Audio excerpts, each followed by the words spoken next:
Good morning, and this is an update video. Yesterday I had way too much to drink, and I was in a chat discussing RPGs with streamer named Mom or Demon Mom, and we were discussing Cthulhu and stuff, and I thought it would be a great idea to show off my collection, so that's what I'm gonna do. And I also, show my pod setup. It's not anything fancy, it's just a simple setup, so yeah. So I have all the stuff in the kitchen. So it's a really simple setup. It's what is that, Quadcast HyperX. It has some cool features. You can kind of regulate some stuff, and if you tap the bottom, like underneath, you can actually mute it. So that's kind of cool. But this is where the goods are at. So I have like this section of books with dice and a couple of things down here. So I'm just gonna start and pick up some stuff, and yeah. So Call of Cthulhu is what most people are thinking about when we talk about Cthulhu, the mythos. So this is what we call a starter pack. So it has some papers and goodies. And it comes with like a preset dice, but I never like these kind of dice sets because they're so plasticky. But that's just me. There are some cool dice sets I can show later. So you have some character sheets. So you make a character and stuff. And you have like maps. And all of these are like for setting the settings and making like the experience of role-playing better. And the campaign books and stuff. Yeah, 3 books. So in RPGs you have like a player's handbook, and you have the dungeon master's kind of handbook. So the Call of Cthulhu universe, or the role-playing, is set a little bit different. They have the investigator's handbook, which is for the investigators, the player, and then you have the keeper's rulebook.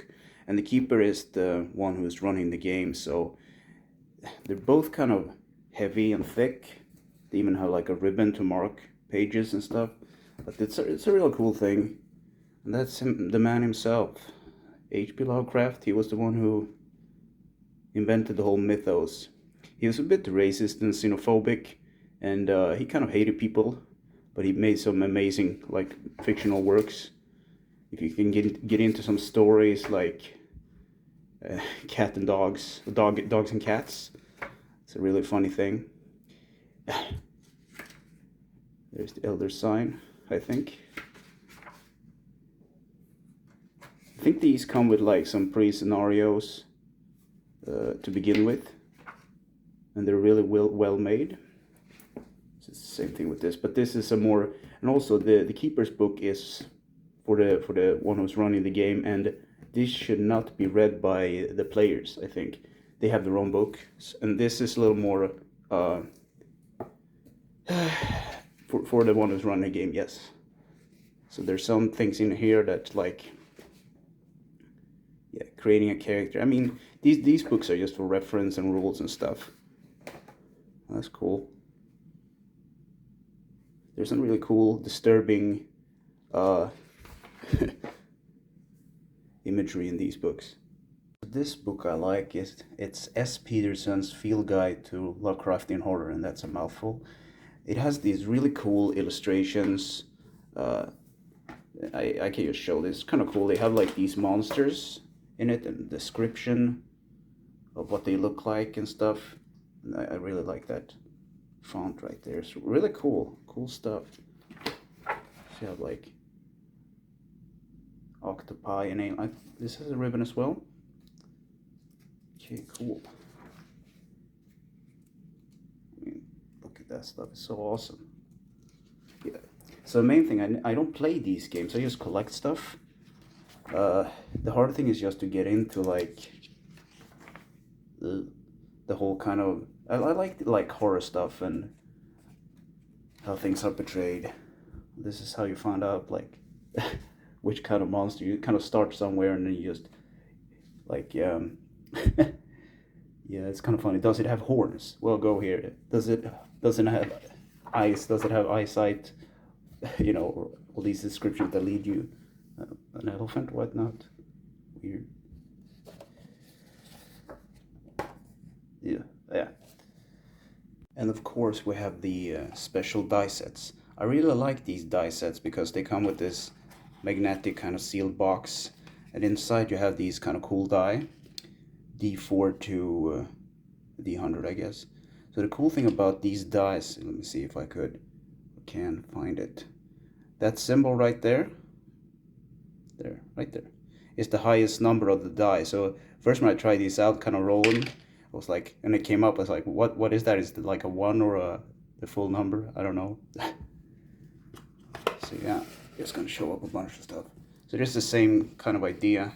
This is the classic Elder sign, not the like, for instance here, that's the modern version of the Elder sign, and this is the old design by Lovecraft. It's like a 5-pointed star with a fire or some burning thing in the middle. I don't know why. But yeah, this is the same principle, but these dice are green and these are blue. And here's some die sets for Mansion of Madness. I haven't played these, but there's like a board game on investigating, I think. More die sets, just D6. And this is like one of the more holy grails of the whole Cthulhu universe. The Necronomicon in the Lovecraftian universe is a book of hidden knowledge, and just looking and open the book makes you go mad. But this is this is just a bunch of short stories of Lovecraft's and others' works. So I mean, for instance, yeah, some examples. Let's see. I need an index. That's a cool picture too. Weird tales. Like Dagon. Yeah, that's one of the gods in the Lovecraftian universe. Like a big fish, I think. And, well, it's just text anyway, so... Rats in the walls. I think I read some of the short stories, like... Horrors of at the Red Door. At the Red Hook, even. There's some short Arkham horror novels. So you get, like...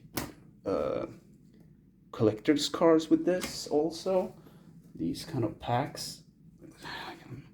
So I haven't opened them yet, but I think they were kind of playing cards for the game then, I guess. So some of the characters might appear in the books. There's some investigation stuff, and there's really cool, these kind of short story novels. Short novels, yes, or short stories. Of course, the game, I think this came out in like 2000 or something. But anyway, that's like my collection. I even have like, I got a duplicate. But these, I'm not even gonna drag this one out because it's like 3 books in one. It's really heavy, and it's also really dusty because I don't clean my collection. So, on the latest episode of Summer with Corvus, I discussed like a runestone, and like 10 meters from that, or like just up the hill, there is this totally kind of better version of it. You can even see like the small details and the runes and stuff. This is kind of cool. So what they do is like they use color in these lines with like red paint. And yeah, so you can see like the whole picture of it. That's really cool. So I also forgot I have this Elder Sign tattoo, and it's more or less a protection symbol in the Lovecraftian universe against cosmic entities and horrors. But it's not like a fully protective thing either, because there are gods and elder gods that are way too powerful, and just bringing them into existence will destroy our world. So it's kind of a rant going on there. But anyway, I need to eat something due to my diabetes. I'm having a little shake, so I have to end the video here and eat something. But anyway, thanks for watching and listening, and take care.